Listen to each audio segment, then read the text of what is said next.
We're live. Hey guys, welcome. It's that Friday feeling, bi-weekly session with the mind coach, Mr. David Rahman. How you doing, buddy? Good, thank you, Grant. How are you guys? How are you? Fantastic. And we've got the Chief CHO Officer at Blam, which of course means Chief Happiness Officer. Mr. Edward van der Kleijn, the Chief Happiness Officer. Now, it might be worth you, Ed, just explaining what we've just finished our team meeting, and Ed's announced that we've got to have a little bit of a new way of doing things at Blam. Do you want to just let everybody know what the Chief Happiness Officer is advising us that we do? Because I know this fits in with David's ethos. Definitely. So, what's your favorite song, David? My favorite song? Oh, that's a good one. I've got lots of favorites. Okay, let's. Tell you what.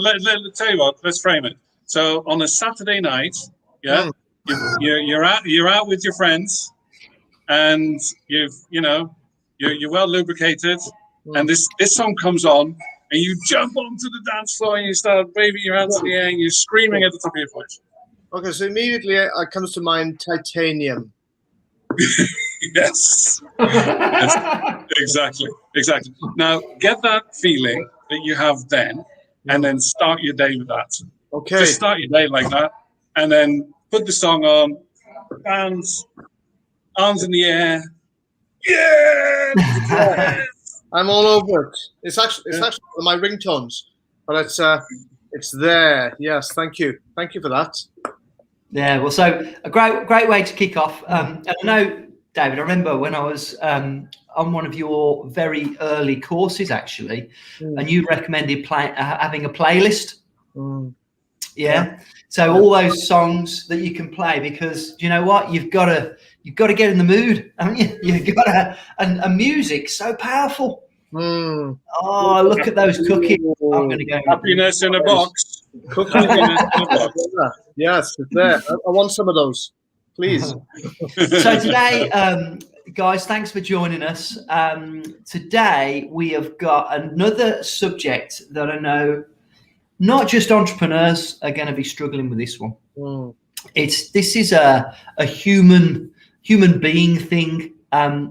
But being an entrepreneur, you've got to find your mojo with this, and it's all about self-confidence. And today, David's going to be giving us some insights, because I've got to say, just talking from my own experience, I remember when I first started in business, I had a lot of self-confidence in terms of knowing that starting a business was the thing that I wanted to do. But I also, and we've talked about this before, and this links in to self-confidence, I had a little bit of the old imposter syndrome.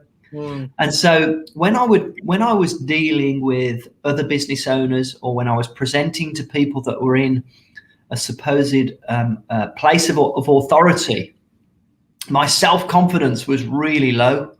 And I used to suffer from panic attacks.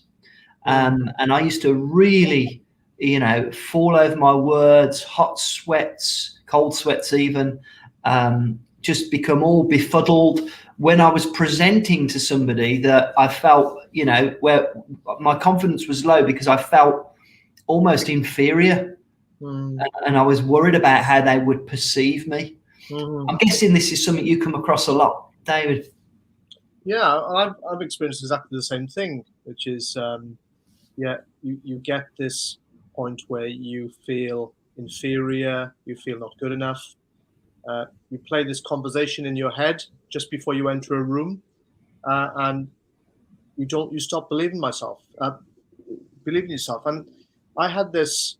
I remember going on a course. This is back in 2007, and I cried before I went on the course. And this is like a residential course, so I knew then. I was there to actually learn NLP, to be an NLP practitioner. So I did this NLP program, and part of it was the residential course.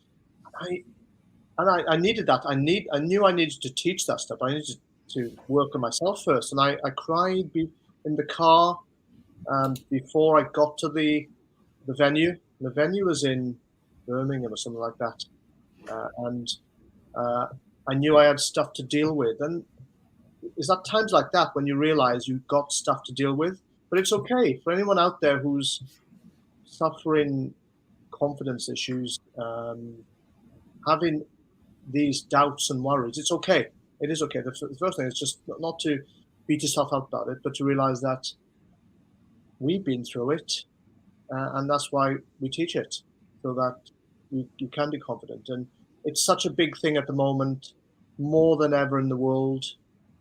Businesses out there, people who run these businesses, some are successful and some not, because they're at one level, they're not believing in themselves. And as you just said, I used to go to meetings and I'd think I know my stuff, and I'd go to a meeting and because you're so inside of yourself, you don't come across, or you don't allow yourself to be yourself because you're too worried about what other people are going to think. And yeah, it's a big thing, and I really feel for anyone who's having imposter syndrome, confidence issues, because for a lot of my life I was like that. I can recognize it in someone straight away when they're not themselves, not themselves. Totally agree. And I always have so much empathy for people having been through that process of, I mean, I think it's one of those things that still stays with me. When it happened sort of 2-3 occasions where I kind of froze up during a presentation. And it used to hit me, without warning. And it was just really embarrassing, and it was all connected to my confidence. One of the things that I did, I knew it was something that I needed to conquer, but it took me a while to really admit it, because I felt outwardly and would have looked outwardly a confident person. And so I kept thinking, oh, it's not going to happen again, because, I'm past it. And then it would happen again, this thing that was, I can only describe it as a panic attack. And it was to do with people's perception of what my brain was telling me about what people thought of me. But it was happening all in the unconscious. There was no sort of story going on in my head. There was nothing I could really connect it to. And on an intellectual level, and I hope this is helpful for people, by the way, because I don't get this at all now. And so anybody that resonates with what I'm saying, I want to let you know you can get past it. But it wasn't like there was a story going on in my head that was causing me to feel this way. No, my brain felt fine. It was my body that reacted. And so it was all going on in my unconscious. Yeah. Which confused the hell out of me. Because I just didn't know what to do. And it's, anybody who's watching this, for them to realize that, I just drew this diagram because of what you just said. And where is it? So imagine A to be your conscious mind, and then B to be your subconscious, That's an iceberg, by the way. So let me do that again, David, and I'll just put the screen. Oh, sorry, I've removed you instead of making you the. There you go. There you go. Yeah. A is the conscious mind, and then B is the subconscious, which is, imagine that to be an iceberg. And what Grant was just saying, that he intellectually, it was okay. He didn't have any of these obvious concerns, but then during, say, a presentation, things would happen. It's because whatever's happening in B is causing your outward expression to the world. So then you might go into a situation thinking you're confident, and then you mess up your words, or you're not yourself, and then you start to feel anxious and you get panic attacks. So it all comes from point B. And really, your subconscious mind is the only part that you need to work on to change. So the key part, guys, is change only happens at the subconscious level. You know, Grant, when we learn new techniques, initially it's like, oh, this is new. Oh, I'm going to practice this. That's when it's still conscious, and when we get it, as Grant has just said, no longer feels these issues or problems as before, because it's now been deleted from his subconscious, or there's a cap on it, so it doesn't bother him anymore. I remember very similar. I had a massive panic attack the night before I gave my first speech, which was years ago, and that happened the night before. I woke up out of a dream, out of my sleep, and my heart was pumping. It was banging so hard, I actually mistook it for someone knocking my front door. But it was, yeah, it was actually my heart. It was like bang, bang, bang. I thought, oh, it was at the front door. But it was just in your head, because the pulse was going so rapidly. I thought it was somebody at the door. Then I realized, God, it's me. And I realized I was on a panic attack. My hands were sweaty and palms, and it was just 2:30 in the morning, and I had a speech to give the next day. And suffice to say, the speech wasn't very good in the end, because I just didn't have a good night's sleep, and I was just not at the races. So what I did to get around that for future events is I didn't want to give up. So for everyone out there, just don't give up. If I'd given up, I would never have spoken again, and I would be deeply unhappy. What I did was I focused on what's my message. I focused on what am I here for, and what's the point of me speaking, or what am I here to share, and that message I just keep on talking about to this day, which is you are good enough, you are enough, you are equal to me. We're all on this journey, and this is a message. And when I got that, yeah, of course, when I go on a stage and speak, or speak in front of an audience, of course, it's natural to get do. But when you're on there, then it disappears. So for everyone out there, this could be for you.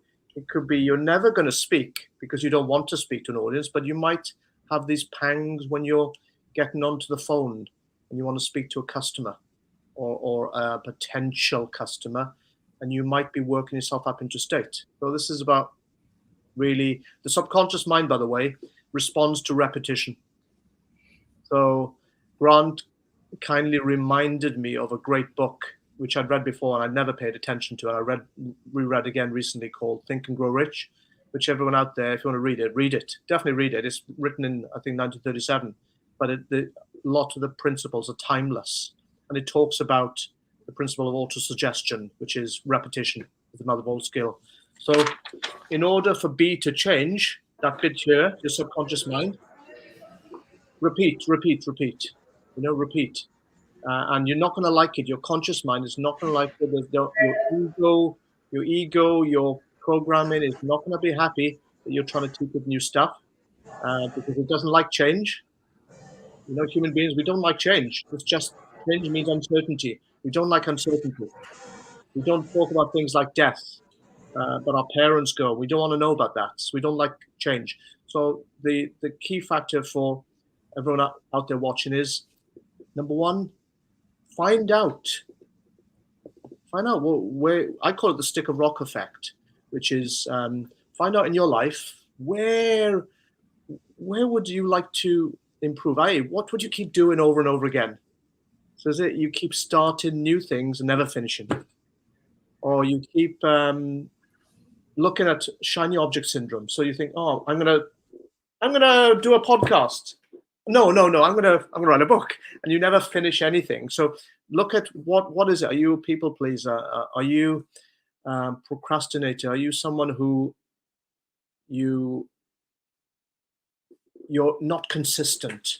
So you will say you're going to do something, and you're just not consistent with your business. So think about what is it that you want to really nail down. One thing, because usually we got more than one thing, and then start working on that. And funny enough, I did a workshop on this earlier on. Contact someone. So contact Ed or Grant, or contact one of the team, or talk to a friend, a colleague, someone who's non-judgmental, someone who's not going to beast you, but listen to you and find out. Because the first step for anyone out there with a confidence change, it is, okay, I don't know it all. I need help. So first thing, get help. First, get help is so important. So go to that trusted friend and colleague and write it down. This is the sheet of paper I'd shared earlier on, which is, do you want me to, do you want to just put the camera on that for a second, Grant? So go to someone. So first of all, in the first column, write down what you know about yourself, so that you know you're a people pleaser, or you know you're not very good at punctuality. And then talk to a trusted friend, or talk to a colleague or a loved one. So they're going to tell you honestly. And the third one is get help. Oh, this one. Get help, professional help. So that's professional help, like someone like myself, or someone who can take you out yourself and find out really what's going on under the hood. Because the minute that you can work on yourself, your confidence starts to go up, and your business changes. Because people buy people. Grant and Ed will know that. People buy people. So people, if you went to if you've got two restaurants right next to each other, I was talking to a client about this earlier on. We've got two restaurants, both with brilliant food, gorgeous food. Which one are you going to go to then? So we decide, who do we like? It then comes down to the person, the service, and then we start thinking about that. So, yeah, that's. We've got a question, David. What do you recommend for people in transition from a career to being a business owner to build their confidence again, especially if they left a management position? And that's from Jay, who said he did that in 2010. I wonder who Jay is. Ah, right. Yeah, I mean, we know about 4 Jays, but this is Jay. This is Turkey Jay. Oh, Turkey Jay, right? Okay. So yeah. From Korea, he lives in Turkey. not that he's a Turkey. To build another Jay. To build from transition from Kiri to being a business, to build their confidence again. Yeah, but at the end of the day, what I would do first thing, Jay, is be clear on your vision and your mission. Just be clear what you want. So be clear, what is it you want in your business? What you want to sell? Hot dogs. You want to have a printing business. You want to what exactly do you want? And that's just to be clear, because when we're not clear on what we want to do, it's really a difficult journey. So be clear. And the second thing then I would think about then is to start surrounding yourself with the same people in that niche.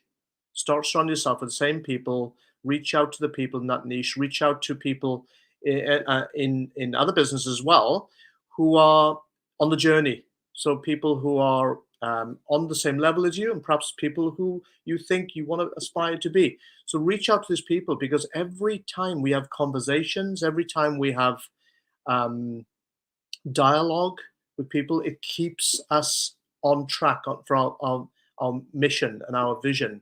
And that's so important. The mission is, exactly what you want to achieve in the next 5 years, your vision, how do you want to see it? And that's super important. But when you surround yourself with these people, that's really, really important, because we need feedback. And it's great to have feedback and honest feedback. I'm not afraid of feedback or someone saying you can do this better, because it's all about being better for ourselves. And then, Jay, once a week, I usually say a Friday or a Saturday, look back at your week and just look back. And this is highly tactical and practical. Look back to what you did right in the week. Look back at what you did right over the last 5 days, for example. What went right and what conversations went right? Where did you show up? And what you need to do is you start feeding yourself with almost like credits. It's like your fuel tank, your confidence fuel tank will start to build up. And then ask yourself the second question, which is, what can I do better next week? How can I be better? So the question is, how can I be better? Because confident people always ask themselves, how can I be better? We're never done. So how can I be better? You're not afraid to then try and be better next week and then repeat. It's like rinse and repeat. And what you'll do is, even if you just improve your confidence by 1% a day, Jay, you'll end up 100% difference in 100 days. Hope that helps. That's awesome, buddy. That's awesome. And I think, the whole subject of confidence, correct me if I'm wrong, but from my own experience, confidence for me is, I definitely felt a sea change. And by the way, I love that diagram with the iceberg, because that just demonstrates, Ed and I talk about this all the time with Blam partners, about the way you've got to feed your mind, and, the way you've got to pre-program your unconscious mind to make sure that the things that you're doing consciously, are positive and appropriate. And that diagram is so simple. It's brilliant to understand, isn't it? But I think the thing with confidence that I was coming to is that, for me personally, it was about the way that I felt I was being judged by other people. And my confidence was affected because of what I thought other people thought of me. And I do wonder whether that is the same for other people, because my sort of panic attacks and my confidence, if you like, was managed, and then, became something that I didn't have to worry about when I started to realize that other people are much more worried about what you think of them than the other way around generally. And that, you know what, if somebody judges you and labels you, then that's their problem, not yours. Because if you're acting in a way that you are proud of, and you're consistent, and all the stuff that you just talked about, you're on purpose, and you're motivated, and honest and ethical, what could anybody possibly see wrong in that? And if they did, it's them that's wrong, not you. Yeah, and it's the truth. The truth of the matter is, everyone is judging everyone else. It's normal. We're human beings. It's really just to catch yourself, because we are observing and we're judging everyone. You go into a restaurant, we're judging everyone who's sitting there. We're judging the service. We are, but the thing is to stop, to be non-judgmental,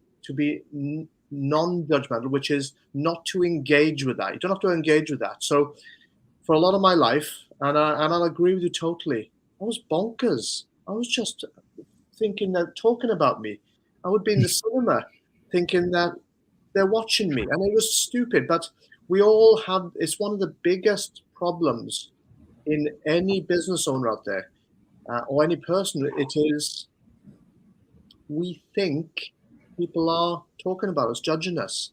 But at the end of the day, everyone's really concerned with their own stuff, but they're also thinking the same thing.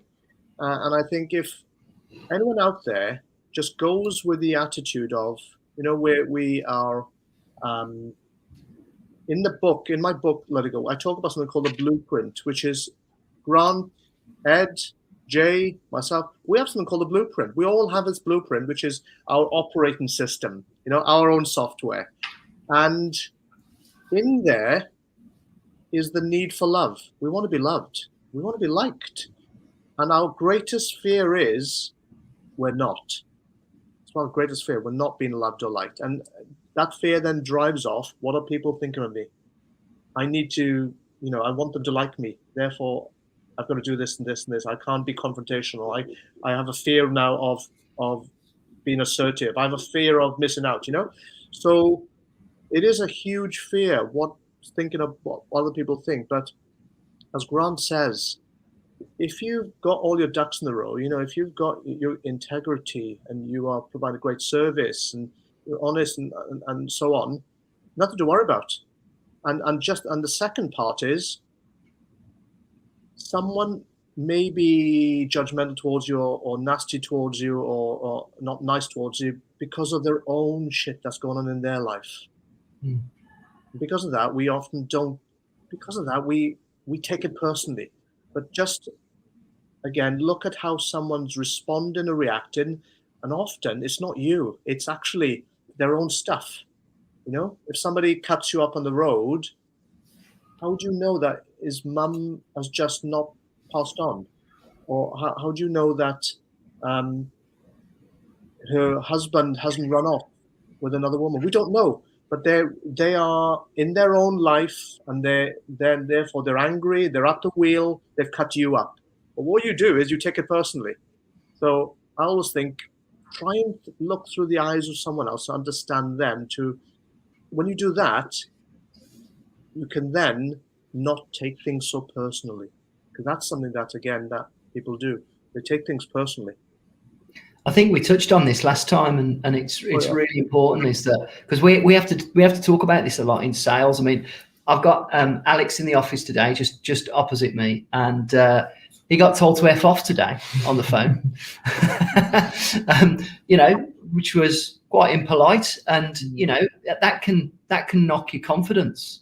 But what I always talk about to people that are in that position where, you know, they're putting themselves in the firing line, is to have empathy, because as you've just rightly said, we do not know what's going on in somebody else's life. You know, we can't control what's going on in somebody else's life, and they could just, you know, the worst thing in the world could have just happened to them, and we don't know, and it's not our job to figure that out.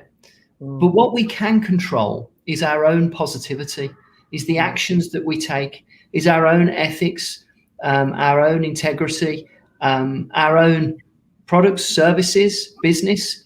All these things are things that we can control. We can even control, as you've just pointed out, our unconscious mind, our subconscious mind, if we work on it. And we have to acknowledge that, because there are things that we can control and the things that we can't control. And my kind of epiphany, if you like, was when I kind of realized that. And then it allowed me to work on the things that I could control, which gave me confidence, and not worry about the things that I couldn't control. And I think one of your sessions as well, one of my Post-it notes that's on my home office that's from you is, you know, those two phrases that you've got, and I can't quite recall, something about we can control. We can't control what we. You can't control what you can't change. That's it. Yeah, and you can't change what you can't control. Yeah, and I think I think those two phrases are absolutely symbiotic with confidence. When you believe those two phrases, it elevates your confidence, because you don't worry about what you should or shouldn't be doing, or you know, what you have or haven't done to somebody to make them judge you in a certain way. So I just think that's, you know, a good one. We've had another message come. Actually, it's just Jay's just thanking us for your feedback there. Good. We had some good attendance as well on YouTube. I'm conscious I've got a bit of background noise in my thing, so it's good to see so many of you turning up to these sessions. The recordings will be available as well on the YouTube channel and within the group, and we're actually turning this into a podcast as well. So it's on Spotify, which is on Google Podcast. So really, really cool. Really appreciate your time, as always, David, for these sessions. I couldn't contribute that much. I got a bit of background noise here, but I mean, the self-confidence for me has been a massive journey. You know, I'm a trier, yeah, and then you get other people feel threatened by that, and they'll try and push you back. And then when you feel like you're not succeeding, you kind of want to blame others for that, and that then turns into an internal dialogue to think that you're not good enough, which has been a long life battle for me. And not so much in that I self-deprecate, because that's another thing. I think self-deprecation can sometimes be, you know, sort of a precursor to, you know, if I fail at this, it doesn't really matter that much, which I don't really agree with. But the thing that helped me through it is affirmations, just overriding that internal dialogue with just this relentless, you know, positive messaging inside yourself, and you know, do it verbally, do it inside your head, and play your favorite song out loud and dance like an absolute lunatic. Yeah. Yeah. And we know he'll be doing that later on. Because it is Friday after all. That's Yeah. it. Guys, And no gear required.